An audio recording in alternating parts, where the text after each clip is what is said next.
ఓ ఏం వంట చేస్తున్నావు? వంకాయ కూర వండుతున్నా. వంకాయ కూరనా? ఈ ఎప్పుడు వంకాయలు బెండకాయలు ఇవేనా? మరి ఏం వండాలి చెప్పు. ఏమైనా మంచి ఆకుకూరలు ఉండొచ్చు కదా. ఏ ఆకుకూర వండాలి? ఏదో ఆకు వేసి వండితే అయిపోయి. ఆకుకూరలు వండితే మంచిగా హెల్త్కి మంచిది కదా. సరే, ఇంకో ఆకుకూర వండమన్నావు కదా, వండినా తిను. ఇట్లా ఆకుకూరలు వండితే మంచిగా ఆరోగ్యం బాగుంటది. ఇదే వండమని చెప్తున్నా నేను.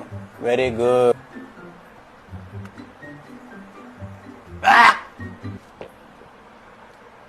ఏం ఆకులు ఇవి? ఏదో ఒక ఆకుకూర వండమన్నావని వేపాకు కూర వండినా. వేపాక? ఎవడన్నా వేపాకు కూర వండుతాడా అనే? ఎందుకు ఇట్లా నా పానం తింటున్నావు? ఛీ.